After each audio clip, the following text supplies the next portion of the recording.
Hai, kembali lagi di Millennial Talk bareng gue Gita. Kali ini gue akan ditemani oleh 5 teman Gen Z gue. Dan kita akan menginterogasi dengan pertanyaan seputar pernikahan. Langsung aja kita tanya-tanya. Cus.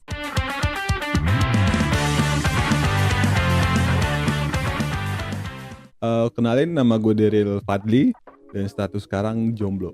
Halo, kenalin namanya Ibel. Statusnya belum menikah. Ya, perkenalkan, nama saya Alamsyah, statusnya saat ini lajang.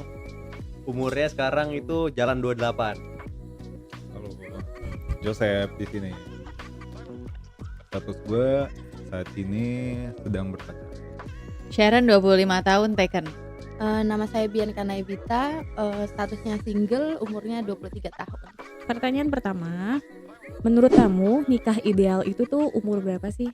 Mungkin kalau dari gue itu di umur 29 sampai atau 30 deh.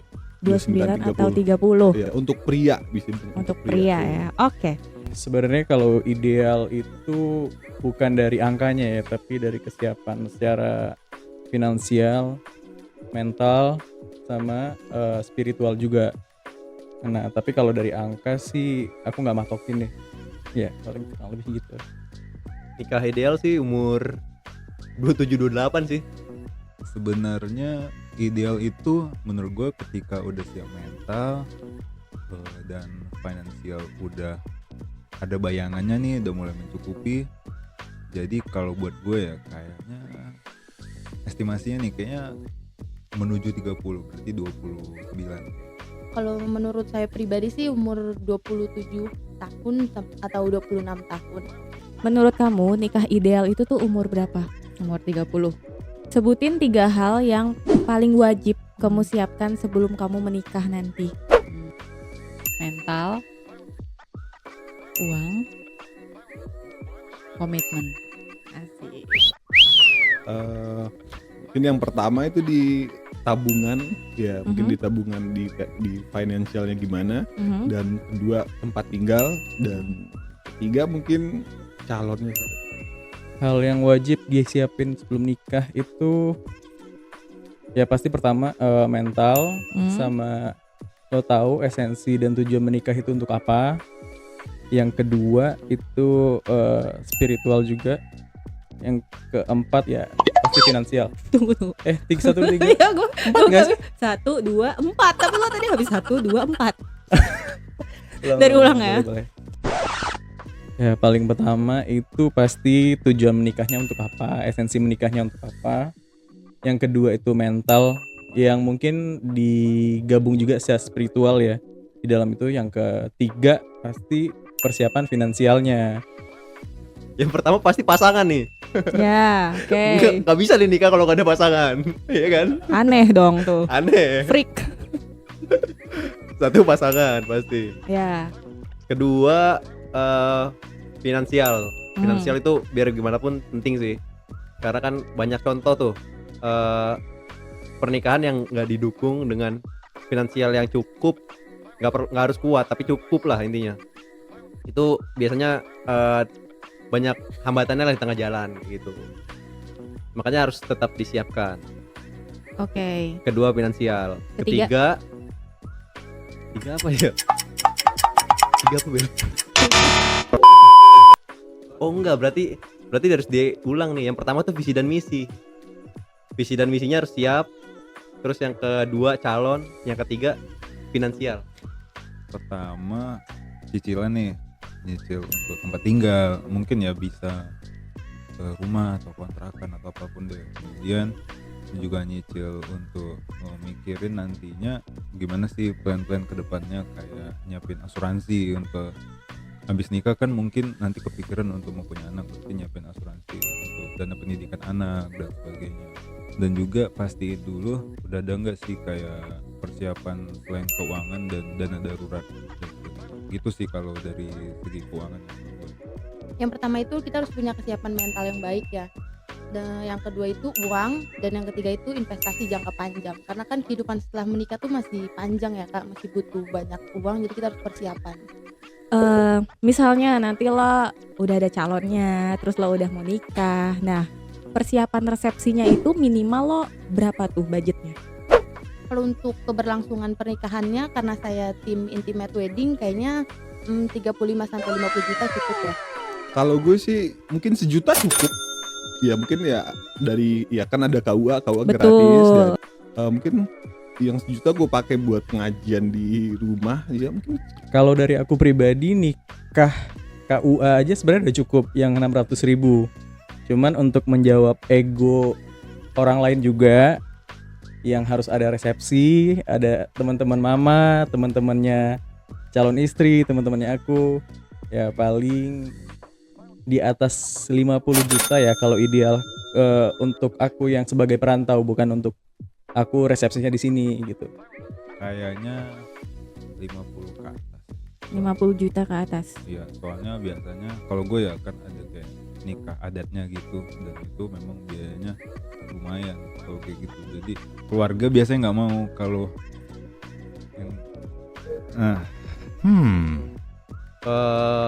Kalau pernah nanya ke teman-teman sih katanya mungkin minimal di angka 60 jutaan kali. 100-an. Nah, menurut kamu perjanjian pranikah itu tuh penting atau enggak sih dibicarakan? Dan kalau misalnya memang iya, poin-poin apa aja tuh yang mau kamu sampein di perjanjian itu? Oke, kalau sependek pengetahuan saya ya, menurut saya itu perjanjian pranikah itu penting karena jika tidak ada perjanjian pranikah, kalau berdasarkan hukum perdata pasal 146, maka hasil atau penghasilan dari istri itu menjadi penguasaan suaminya. Oleh karena itu, sebagai perempuan atau sebagai istri kita perlu memiliki perjanjian pranikah. Kalau dari isinya itu saya akan mengutamakan tentang hutang piutang dan tentu saja tentang harta. Perjanjian pranikah mungkin kalau gue pengelolaan yang bagaimana financial kita sama pasangan ya ke depannya mungkin ya sekedar buat pembagian itu juga pembagian siapa yang bertanggung jawab buat keuangan yang ini atau yang itu gitu. Mungkin simple gitu. Oh, sesimpel itu ya. Aku mah simpel aja orangnya, nggak ngerugiin kalian kan, nggak nyusahin Anda kan. Asik. Sebenarnya kalau perjanjian pernikahan sangat penting sih buat aku. Pertama, poin yang krusial itu adalah warisan dari orang tua, yang di harta yang dibawa calon istri dan calon suami sebelum menikah, kayak seperti kendaraan atau rumah atau ada tabungan gitu. Aset lah ya. Aset lah gitu. Yang kedua itu hak asuh anak kalau sempat kenapa-kenapa. Yang ketiga ya apalagi ya, 2 aja sih cukup kayaknya. Oke. Itu yang penting. Menurut gue itu penting ya, karena kayak gimana sih nanti kalian akan mikirin plan ke depannya gimana untuk memastikan hubungan ini nggak akan runtuh gitu. Karena dari prinsip gue, ketika kita ingin menikah berarti pastikan kalian itu jangan berpisah lagi, karena 2 hubungan menjadi satu. Nggak tahu ya, mungkin nggak penting kali ya. Karena ketika kita udah memutuskan untuk menikah, segala perjanjiannya itu ya kita bisa omongin, bukan sebelum nikah aja gitu. Maksudnya setelah menikah pun kita bisa bahas. Kalau pranikah kan artinya kan sebelum menikah ya. Ntar kalau misalnya ada sesuatu yang harus disesuaikan pada saat setelah menikah, ya kan. Makanya baiknya sih kalau menurut gua nggak perlu ada ya. Bagi aku nggak penting. Perlu aku jelasin apa? Iya, kenapa? Oh, aduh, Menurut harus kamu dijelasin. Karena dari awal kita mau nikah pun itu harusnya udah tahu dari awal ya kenapa kita mau nikah dan yang mau dilakuin tuh emang apa aja. Menurutku asal 2 hal itu juga udah diikutin sama komitmen, kayaknya nggak perlu perjanjian deh. Kalau perjanjian mungkin lebih ke bisnis nggak sih? Aku menurutku gitu ya. Jadi kayak gak boleh break the rules gitu loh. Kayaknya agak terlalu kaku banget kalau untuk perjanjian. Harusnya kayak kalau untuk hubungan berpasangan gitu kayaknya nggak perlu sekaku itu ya. Justru kan malah harus fleksibel itu, tapi sama-sama tetap berkomitmen sesuai plan di awal. Oke. Menurut kamu dalam sebuah pernikahan itu kan cinta sama uang tuh kayak kadang-kadang tipis tuh ya bedanya ya. Nah, kalau lo sendiri menempatkan posisi cinta dan uang itu di posisi berapa? Cinta dan uang, oh ya. Cinta dan uang mungkin kalau diurutin ya mungkin lebih utama uang. Oh, coba jelasin kenapanya. Iya, karena kalau udah nikah ya kita otomatis kan udah cinta gitu ya. Jadi yang diutamain ya uang gitu. Mana yang duluan kamu pilih? Cinta duluan atau uang duluan? Ya pasti cinta ya, untuk menjadi prioritas alasan kita untuk menikah. Nah mungkin uang itu sifatnya lebih ke tools dan menjawab dan merealisasikan kebutuhan-kebutuhan kita setelah menikah.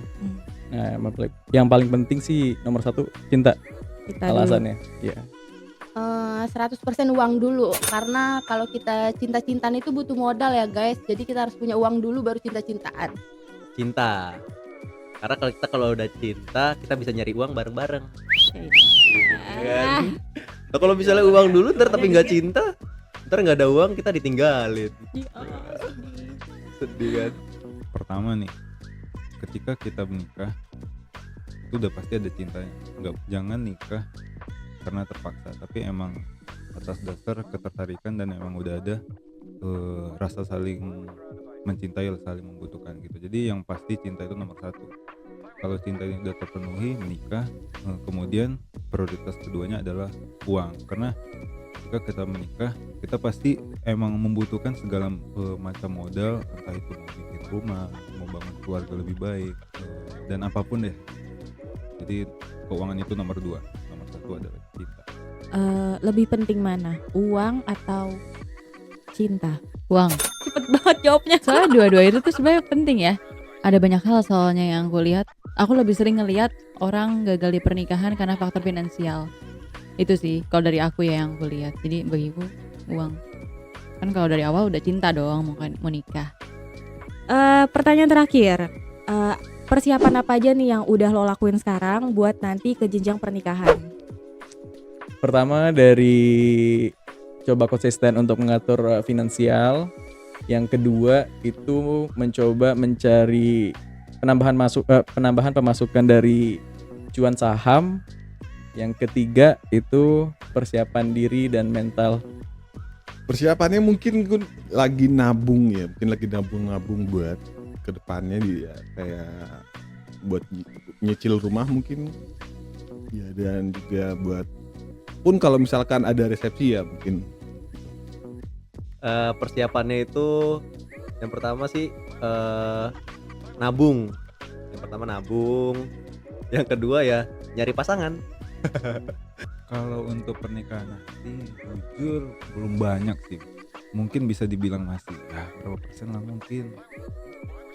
Berapa persen? Wah, belum bisa dibayangin sih, mungkin ya 5 atau gitu, karena masih kayak mencari atau memikirkan untuk nyicil properti atau tempat tinggal gitu. Masih itu dulu sih. Okay. Belum mikirin ke yang lain itu dulu. Finansial sih belum. Aku nggak tahu kalau pasanganku. Kalau dari aku sih finansial belum. Coba kita telepon dia ya. Hey. Paling lebih ke ngurusin ini sih mental kali ya.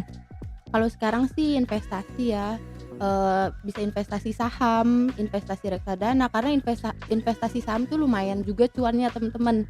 Jadi di sini saya sangat merekomendasikan kita untuk investasi atau bisa mulai dari awal belajar investasi dulu.